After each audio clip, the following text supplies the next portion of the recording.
Bienvenidos. El día de hoy vamos a tratar un tema que nos parece muy relevante, el Sistema Nacional Anticorrupción. El tema de la anticorrupción en términos generales, cómo vamos, dónde andamos, qué sigue, porque es una lucha de 4 años donde de pronto los ciudadanos nos perdemos en esta ruta tan larga, tan sinuosa como ha sido. Y para eso invitamos a 3 personas que nos van a ayudar a entender este tema. Quiero dar la bienvenida a Cristina Ramírez, directora de Métrica. Cristina, muchas gracias. Muchísimas gracias por la invitación, Marco, con muchísimo gusto. Encantado de tenerte con nosotros. A Nicolás Pineda, catedrático e investigador del Colegio de Sonora. Gracias por la invitación, Marco, a tus órdenes. Al contrario, doctor, muchas gracias. Y a Guillermo Noriega, experto en transparencia y combate a la corrupción. Guillermo, muchas gracias. Muchas gracias por la invitación. Guillermo, aprovecho para decirte, ¿dónde estamos en este largo proceso de construcción de este Sistema Nacional Anticorrupción? Bueno, pues primero que nada decir que la reforma que estamos teniendo, en la que estamos ahorita trabajando, el cambio en el que estamos, me gusta decirle a mí, es un cambio que va a durar mucho tiempo en dar frutos, no es un cambio que de la noche a la mañana pueda hacerse. Y nada más en lo normativo y en la implementación de lo normativo, pues ya tenemos 3 años metidos en este ajo. Exacto. Y todavía nos va a faltar, yo creo que otros 10 años como para que esto empiece a circular como lo esperamos. Ya se aprobó la reforma constitucional, se aprobó una reforma a una ley general, varias leyes secundarias que le van a dar vida a un sistema nacional que articula distintas instituciones. Bueno, se crea ya un comité de selección que va a su vez a seleccionar al comité ciudadano que va a ser el rector del sistema nacional. Todavía no se elige, el Senado está en ese momento, tiene que elegir el fiscal nacional anticorrupción, el Senado está en ese proceso actualmente, por cierto hay una megagrilla al respecto. También habrá... Si se elige ahora en diciembre o si se pasa el siguiente año. Al parecer se va a elegir este año, si no se les hace bolas el engrudo, como regularmente se dice, e incluso pues parece que también tendrán que elegir un nuevo presidente del Tribunal de Justicia Administrativa. Es decir, hay todavía una serie de pasos que dar en el sistema nacional. En los sistemas estatales, pues bueno, apenas estamos en el primer año, esto implica que todas las constituciones tendrán que reformarse y un año después adecuar las legislaciones secundarias para poder crear los sistemas estatales anticorrupción y articular de nueva cuenta a nivel local los distintos órganos y entes públicos. En términos prácticos diríamos que tal vez a mediados del próximo año a nivel nacional empieza este endamiaje a funcionar y en los estados probablemente en el 2018, ¿no? Es correcto, 2017, 2018. Esperemos que ya tengamos esto caminando. Si recordamos, la Procuraduría General de la República pasa a ser una Fiscalía General de la República. Las Procuradurías de los estados pasan a ser fiscalías estatales autónomas del Poder Ejecutivo.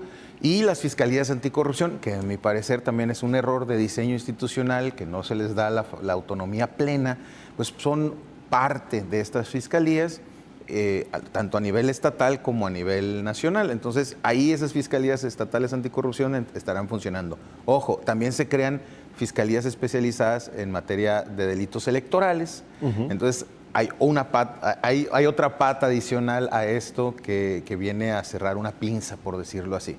Entonces, esos son los cambios estructurales legales ahorita que van a tener que decantar en incluso presupuestos suficientes y después de los presupuestos suficientes, políticas públicas coherentes y después de las políticas públicas coherentes, pues que esto baje y decante en la actuación de los servidores públicos. Así es. Nicolás, un cambio de fondo y trascendental, porque estamos hablando de reformas constitucionales, modificación de leyes secundarias, creación de algunas leyes, ponerse de acuerdo, presupuestos, como dice Guillermo.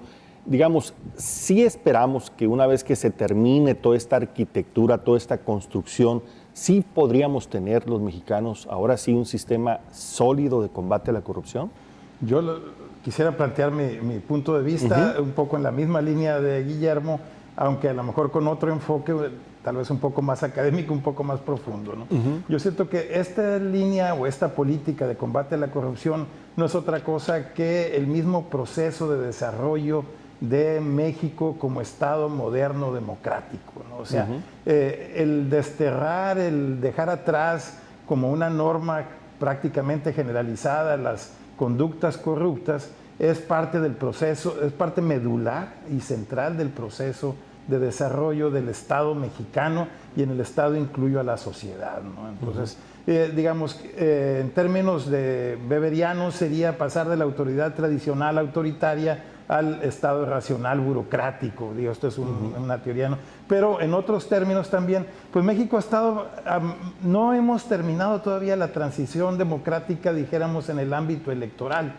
Y yo considero que el Estado moderno democrático tiene tres patas o tiene tres condiciones, características sin las cuales no está completo, ¿no? Una es la democracia, que tiene su faceta básicamente en las elecciones. Otra es la rendición de cuentas, que está mucho en la administración pública, y la otra es el Estado de Derecho. Entonces, entre las tres, se está inmerso el combate a la corrupción, ¿no? O sea, es parte fundamental de la rendición de cuentas y es parte fundamental del Estado de Derecho. Entonces, ¿dónde estamos en México? Mal hemos transitado en la parte electoral, a elecciones competidas, a elecciones libres donde el voto cuente, cuando ya estamos es casi un proceso de deliberación colectiva, un aprendizaje social, donde yo siento que ya ha surgido una demanda que yo siento que hace 25 años la misma clase política era ciega. Existía, pero te la menospreciaban, ¿no? Decían, no, eso no era un asunto. Y yo siento que ahora está emergiendo con mucha fuerza, viene de manera muy importante de la sociedad, de la clase media, de la clase empresarial, de los que vemos que para poder mejorar nuestro nivel de vida, nuestra calidad de vida, se necesita que no haya corrupción, para que el gobierno se vuelva más efectivo. Entonces, yo siento que en esa lucha estamos tratando de consolidar una transición democrática, más que nada en lo electoral, y estamos iniciando, en la transición democrática podemos decir que estamos desde el 88, por decir una fecha, aunque algunos la ponen más atrás o más adelante, mal transitamos en el 97, 2000, y yo creo que ahorita estamos en estos años, entre el 15, 16, 14 tal vez, iniciando. ¿Y por qué lo pongo yo en esta perspectiva? Es un proceso de cambio de ideas, de ideologías, de maneras de ver las cosas, ¿no? O sea, porque hasta hace poco se veía muy normal que un político se enriqueciera, y ejemplos hay, que alguien nombrara a sus cuates en sus contratos, y etcétera, ¿no? O sea, hay cosas que ahora cada vez, y creo que todavía le falta avanzar más. Las demandas ahorita son primarias.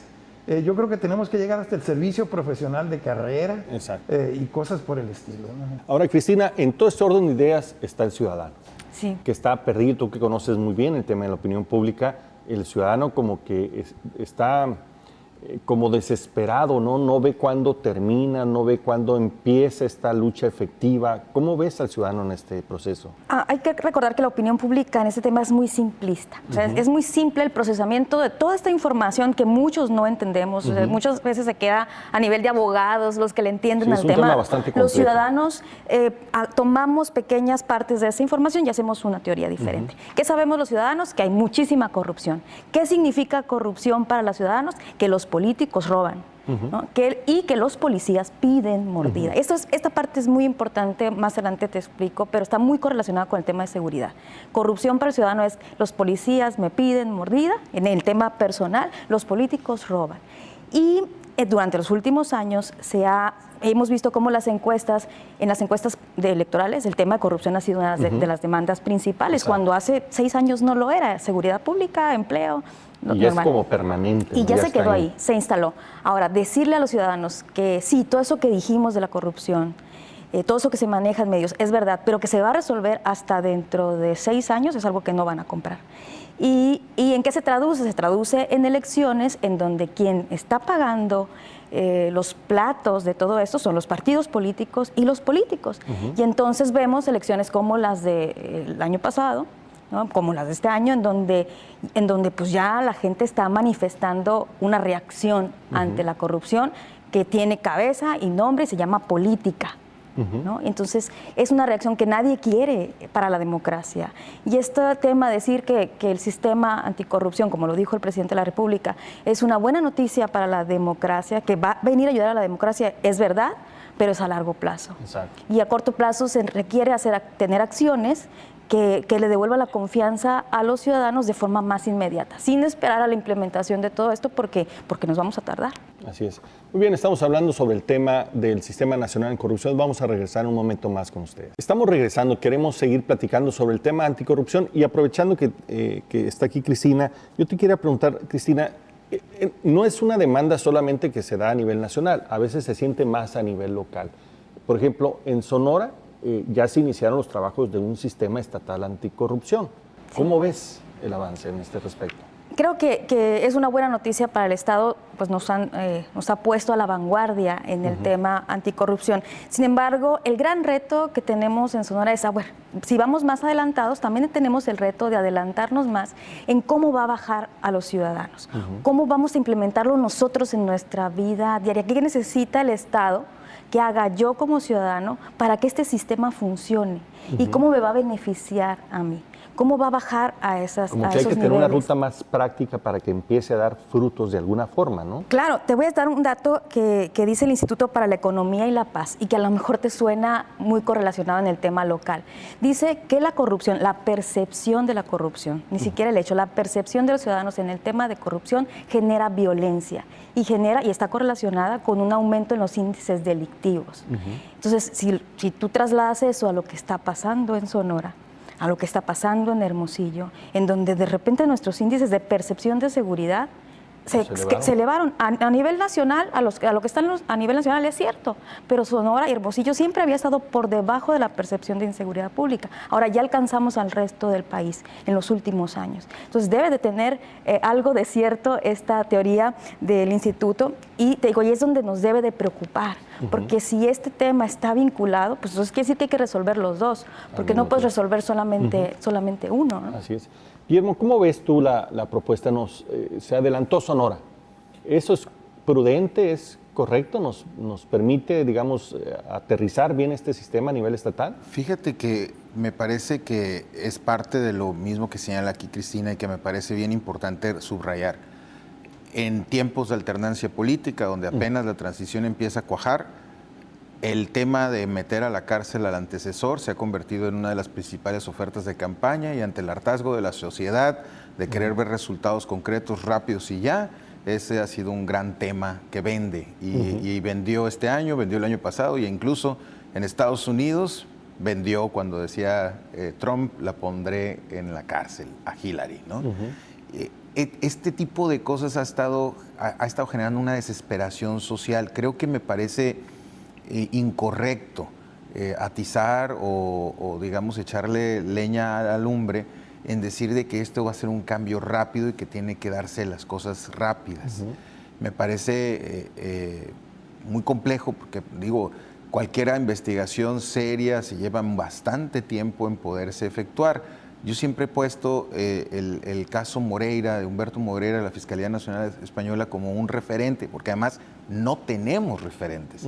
Si tú quieres ponerte a revisar cuánto tiempo es lo normal que se tarda un caso de esta naturaleza, no tenemos referentes, es algo muy nuevo. La Fiscalía Nacional Española se tardó 1 año 10 meses en integrar el expediente contra Humberto Moreira. Son además procesos muy complejos, ¿no? Técnicamente y jurídicamente. Y en 1 semana y media salió libre, ¿no? Se le cayó el caso, un juez le dictó la libertad a Moreira. Es decir, son casos, no son casos normales, no es querer meter a la cárcel a delincuentes normales. Implican administrativamente un verdadero reto, implica crear instituciones. Pues aquí en Sonora, pues la Fiscalía Anticorrupción local, desde que empezó, era desde cero, a integrar expedientes, a integrar denuncias, ¿no? De muy una manera, tiempo, ¿no? Sí, crear una institución en 1 año. Crear una institución, identificar y atraer personal, contratar capaz, personal, procesos, sí. Todo eso. Y es un tema impresionante. Nada más en el Sistema Nacional Anticorrupción eso se va a tardar 2 años aproximadamente. Aquí corrieron y se ataron las agujetas de los tenis al mismo tiempo. Lo que sí me queda claro es que esto tenía la urgencia de una demanda social que fue la principal oferta de campaña del actual gobernador. Entonces la urgencia era distinta o es distinta a la que se vive a nivel nacional.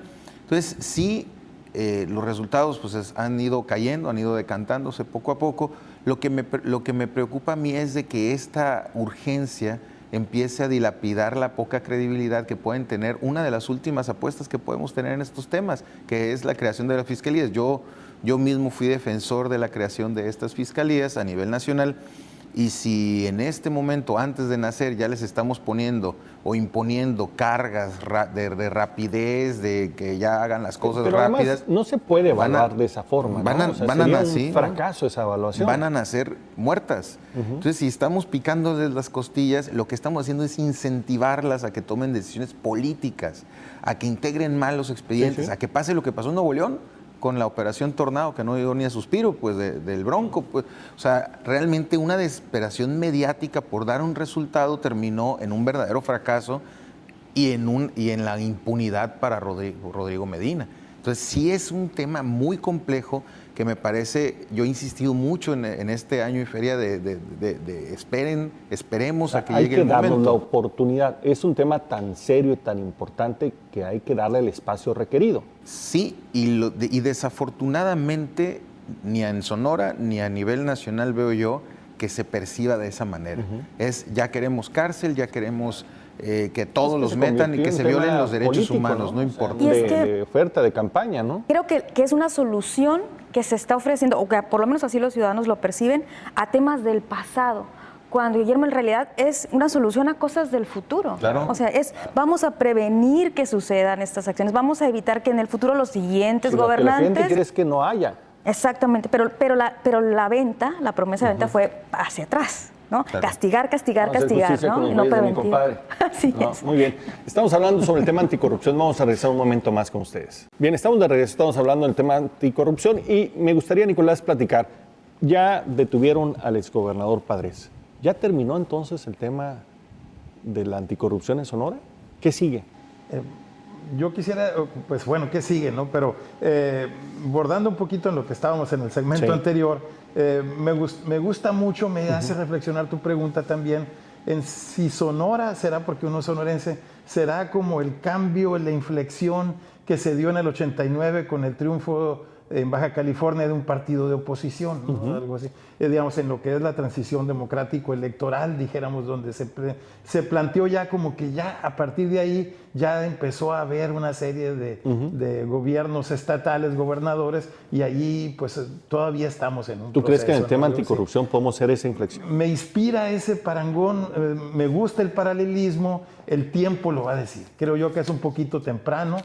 Pudiera ser, yo estoy en que ahorita hay dos visiones, en que los que podemos decir que una golondrina no hace verano y un gobernador en la cárcel no hace que ya no seamos corruptos, o los que pueden decir que ya se cumplió el propósito y seguir como antes, ¿no? O sea, se puede perder lo simbólico de este momento, o se puede avanzar y consolidarlo, institucionalizarlo, mejorarlo, ¿no? Algo así. Entonces, ¿dónde estamos, no? Yo creo que apenas estamos comenzando. Yo creo que el golpe que se ha dado con meter a la cárcel a un exgobernador al poco tiempo por un proceso fiscal, no por una decisión política de un ejecutivo, ¿no? Que es como muchas veces ha sucedido, porque no es el primer gobernador en la cárcel. Creo yo que todavía hace falta que esto se institucionalice, se normalice, o sea, se convierta en norma y se vuelva una conducta generalizada, ¿no? De manera que realmente las conductas corruptas o los comportamientos corruptos pasen de ser un comportamiento general a ser un comportamiento excepcional, ¿no? Y yo siento que en ese proceso estamos. Todavía es posible que este hecho de un exgobernador en la cárcel sea, ¿cómo se llama?, justicia selectiva. Puede ser que sea nomás un movimiento político. Todavía mucha gente piensa que todo está orquestado y que no se va a actuar de la misma manera con otro partido o con otros partidos, o que no se va a bajar a extender. Bueno, en ese proceso estamos. Yo diría que ¿qué sigue? bueno, tratar con el mismo rasero y con los mismos procedimientos de manera independiente al Ejecutivo. No es una labor del Ejecutivo, porque luego le piden al Ejecutivo que meta a la cárcel. No es su función, o sea, son poderes diferentes. Y yo creo que es más la sociedad ahí la que debe de insistir que es un proceso judicial, penal o de juicio político, si es que llegamos a institucionalizar el referéndum o la impugnación de mandato. Pero lo que sigue es ampliar esto, o sea, yo creo que Padres no es el único ni es el primero, ¿no? Pero bueno, dijéramos, es el primero en llegar a este nivel de auto de formal prisión, pero yo creo que hay tantas conductas que el problema, en el pasado, incluso reciente, que el problema es qué tan grande es la pesca o cuál es la capacidad de procesamiento, de una especie de digestión judicial para poder procesar otros, porque de repente puede pensar uno, pues cómo comenzar si era una conducta, dijéramos, no general, pero muy común.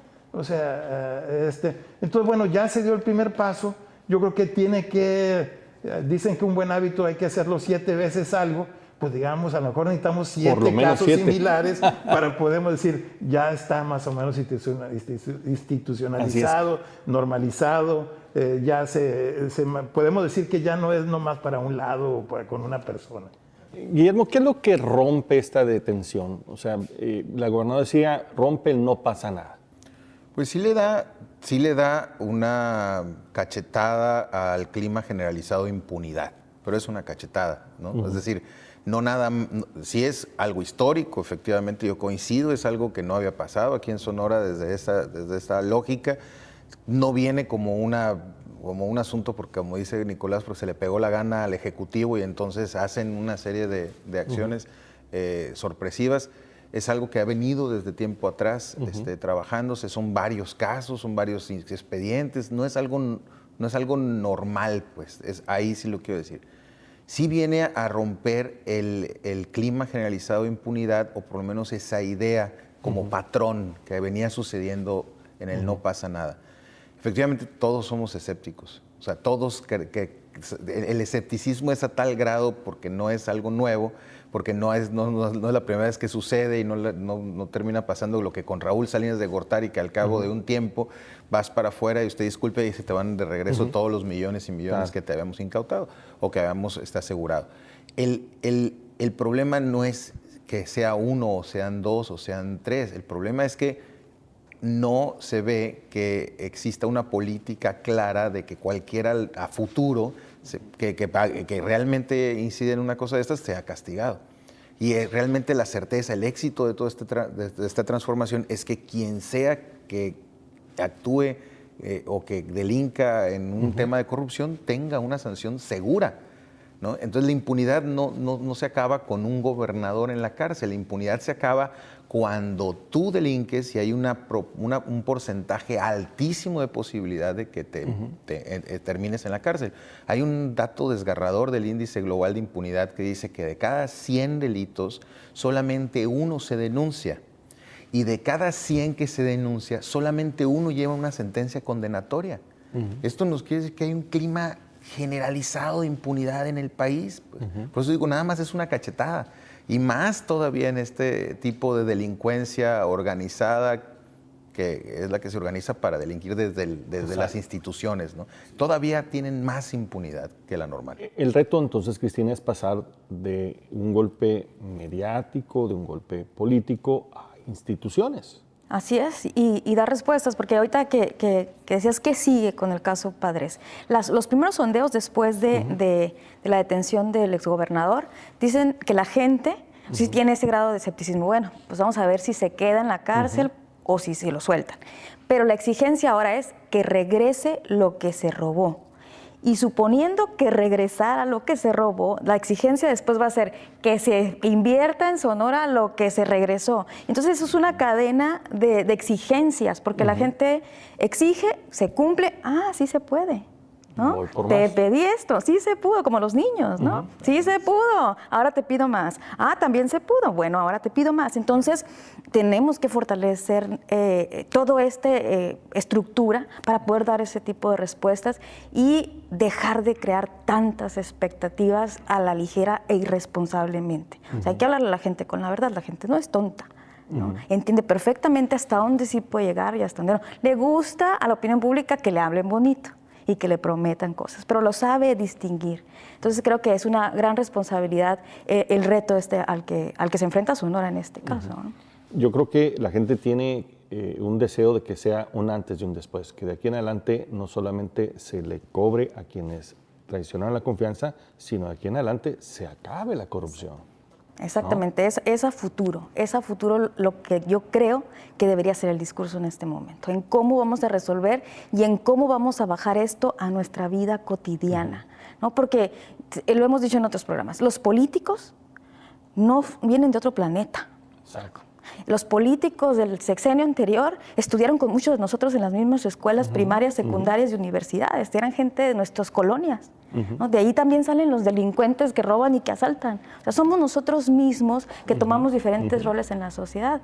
Y no quiere decir que toda la corrupción esté centrada en el gobierno. ¿no? Habría que ver cómo nos pega al resto de los ciudadanos. Nos falta un poco más de valor reconocer que el problema somos muchos de nosotros, ¿no? Que hemos sido permisibles ante todas estas conductas. Muy bien, vamos a regresar un momento más, que queremos seguir hablando sobre el tema de anticorrupción. Ahora, Guillermo, el tema de la anticorrupción, para seguir hablando sobre este asunto, tiene que ver mucho con una lucha social. O sea, quienes queremos que acabe la corrupción es la sociedad. Para nada los gobiernos, para nada los políticos, para nada los partidos políticos. Han sido empujados, ¿no? Y ahí andan como queriendo hacernos creer que verdaderamente están comprometidos. Pero ¿qué tenemos que hacer desde la sociedad para que este momento que se ha creado se convierta en una fortaleza institucional y una nueva cultura del Estado de Derecho en este país? Seguir exigiendo. No hay de otra.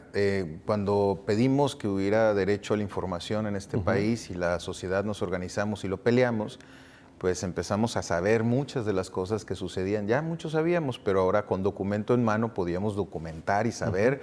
Y fueron muchas 8 columnas de los Toalla Gates y de los Gates por todos lados. Y eso nos generó un hartazgo muy fuerte. Da para un buen análisis académico, ¿no? De cómo el número de escándalos llevó a un hartazgo a la sociedad a tal grado que decía, es que ya la transparencia no es suficiente, porque sabemos lo que está pasando, pero se convirtieron en transparentemente cínicos y creen que con ser transparentes ya con eso era suficiente, ¿no? El clásico robé pero poquito y ese tipo de cosas. La corrupción surge como un tema, es novísimo, no tiene mucho que se puso de moda, por decirlo así. Y el hartazgo social ha sido lo que ha ido empujando. No por nada los políticos lo prometen en campaña. Claro. Lo prometen en campaña porque saben que llegó a un nivel que es el segundo tema más complicado después de la seguridad, del que más hay la gente desesperación y lo ven como un problema social, el segundo problema social más grave en el país. Pero entonces quiere decir que no podemos quitar el dedo en el renglón. Es como la ley 3 de 3. Cuando se fue a las cámaras, empezaron las negociaciones. Claro. Tuvo que retomarlo otra vez la sociedad y exigirle a los partidos políticos que cumplieran. En este tema de esta construcción no se puede quitar el pie del pescuezo, ¿no? ¿No? Y justo como sucedió con la ley 3 de 3, empresarios, organizados o asociaciones de distinto tipo subirse al barco y pelear. Es la primera vez que yo veo en este país que, independientemente de nuestras diferencias ideológicas, nos conjuntamos todos por un objetivo bien claro y era la oportunidad histórica. No las ganamos todas. También es algo que tenemos que aprender como sociedad, a saber que no siempre las podemos ganar todas, ¿no? Y que además la clase política no lo va a permitir. Pero si 10 ganamos esta vez 8, pues ahora vamos a tener que volver a pedir esas 2 y otras 10 para ganar otras 4. Y así poco a poco seguir avanzando y seguir ganando. Es decir, no todo está perdido. Yo sí estoy peleado con aquellos que dicen, no, es que ya ven, ganamos nada más 8, no sirve de nada hacer nada, ¿no? Vamos a tirarnos al piso, a llorar, y no se puede eso, ¿no? Ganamos 8, avanzamos 8 que no teníamos. Ese es el juego de la democracia, ¿no? Claro. Se gana y se tiene que ceder también, ¿no? Claro. Y hay que aceptarlo. Y regularmente pasa mucho, ¿eh? Dentro de las organizaciones civiles. Yo he tenido experiencias en esa naturaleza de cuando ganamos la Ley General de Transparencia, pero no ganamos un tema que era el tema de violaciones graves a los derechos humanos. Organizaciones, colegas se tiraron al piso y decían, no, es que no va a pasar la Ley General de Transparencia. Y les decimos, espérate, si estamos ganando no 10, estamos ganando 300 de que no teníamos, y por un tema no lo podemos tirar todo. Peleemos después, tenemos tiempo, vamos a seguir peleando. Entonces creo que ahí está la clave, en seguir exigiendo, en exigir resultados, en seguir avanzando a la institucionalización. Yo insisto, no es que querramos gente buena, angelical al frente de los gobiernos. A mí no me interesa que si quien nos gobierna sea buena persona o mala persona, o sea, bien educado o mal educado, y que tengan grados de moralidad altos. A mí lo que me interesa es que, independientemente de si es bueno o malo, el sistema funcione para castigarlo cuando haga algo mal. Exacto. Así de sencillo, ¿no? Si es un demonio, no puede portarse mal, y si es un ángel, qué bueno, pues no va a tener la posibilidad de hacerlo. Así de todas maneras. Ahora, Cristina, dices, en la opinión pública, en la exigencia ciudadana, este tema ya se instaló, ya es un tema constante. ¿Cómo visualizas tú que puede variar este tema en los próximos años frente al andamiaje institucional que se está construyendo y frente a estos casos de detenciones? ¿Va a hacer que la gente, como tú decías ahorita, pida más, exija más? ¿Esta exigencia se va a convertir en un activismo de parte del ciudadano o se va a sentar cómodamente a exigir nada más? No, yo creo que sí va a exigir más, porque la pregunta fundamental es ¿para qué me sirve a mí esto? ¿De qué me sirve a mí esto? Y esa es la pregunta que va a intentar contestarse la sociedad, ¿no? Y en esa búsqueda va a pedir pruebas, va a pedir ejemplos, va a seguir pidiendo más cosas. ¿Va a seguir teniendo la atención entonces? Yo creo que sí, y espero que sí, porque eso es lo que ha hecho que las cosas sucedan, ¿no? Si no lo haces porque quieres, por lo menos hazlo porque te lo está exigiendo la opinión pública, porque quieres ganar una elección. Mira, por ganar una elección, todo lo que hemos ganado como sociedad, como Estado. Entonces creo que es el camino correcto, la gente debe de seguir insistiendo. Desatiende, ahí sí quiero reconocerte en el tema de opinión pública, desatiende, distrae de temas importantes como el empleo, como la seguridad pública, sí le roba a temas importantes como el combate a la pobreza. ¿Hace cuánto que no oímos hablar a la gente de pobreza? Y no quiere decir que no exista, ¿no? Existe, pero está ocupada en la corrupción. Escuchamos al secretario de Desarrollo Social en su comparecencia. Sí, mira, no hablemos de secretarios, pero yo creo que sí nos distrae un poco, sí, ahí sí le perdemos, porque bueno, nos entretenemos mucho porque hay muchos shows, es un tema de otros, hay mucho espectáculo más, ¿no? también en este tema, da para mucha conversación, y el otro pues se queda abandonado. Así es. Ahora, Nicolás, desde el punto de vista de la academia, de la investigación, ¿cómo puede acompañar este proceso de construcción? Tú dices, es un proceso, requiere tiempo, estamos avanzando de lo incipiente a algo más formal, y eso necesita que la sociedad lo digiera y lo entienda. Yo creo que ya lo dijeron mis compañeros aquí de este panel. Yo creo que reside en la sociedad, ¿no? Y yo creo que es una demanda que debe de mantenerse. Ahora, ¿cómo se manifiesta la sociedad?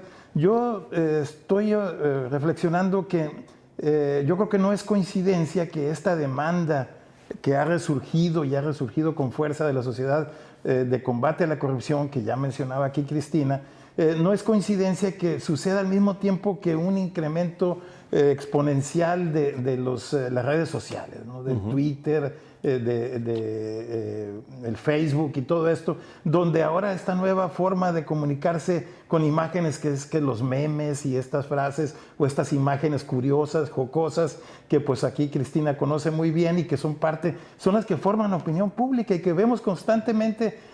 Horas, minutos después de que suceda algo, ya sale un meme con respecto al último político, al último escándalo, haciendo una chunga o algo jocoso de esto, ¿no? Entonces yo creo que no sé si sea que la sociedad por primera vez tiene una voz directa y antes no, esto no llegaba, porque antes era pues que los columnistas, que el editorial de tal periódico, y con toda la facilidad el gobernador mandaba suprimir el medio, compraba, cooptaba al columnista. Ahora no hay forma.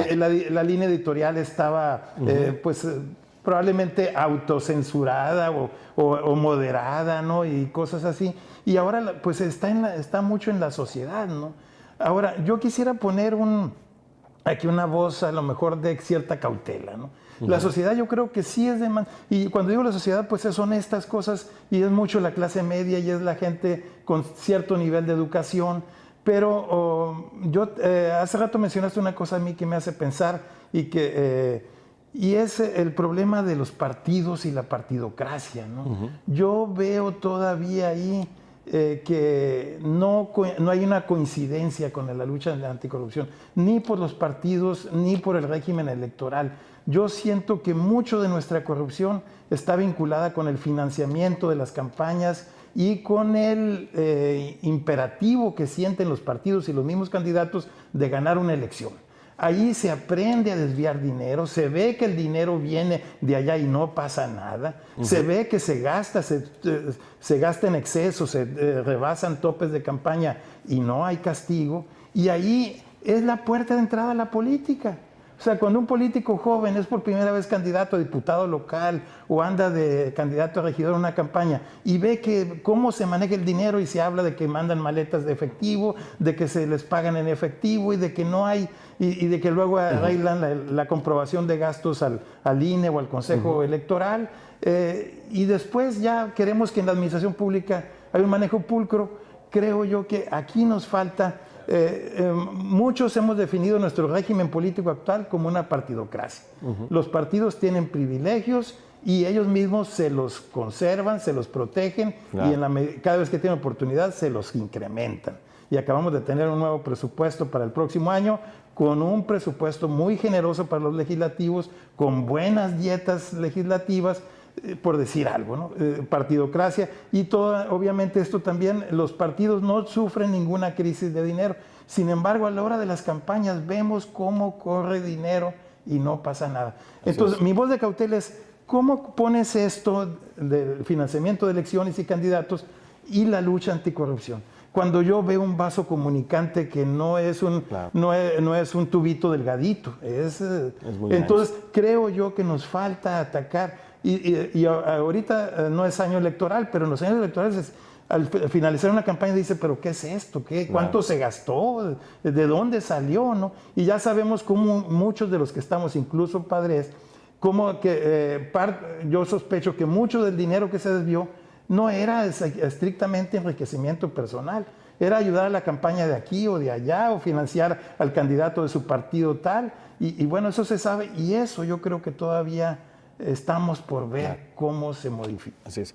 Lo que podemos concluir es que este proceso de crear este sistema, estas instituciones, pues lleva tiempo, es una reflexión profunda, hay que construir todo un andamiaje legal, institucional, hay que modificar la cultura y todavía hay que ver que tiene muchas implicaciones, algunas que hasta ahorita son meramente revisadas con esta conexión en el tema electoral, y también hay que reconocer que los políticos y los partidos a fuerza le han tenido que entrar, pero la única forma de que esto se consolide es que la sociedad siga activa, exigente, que no pierda pues la pista para que estos procesos se terminen y se construyan sistemas de prevención contra la corrupción.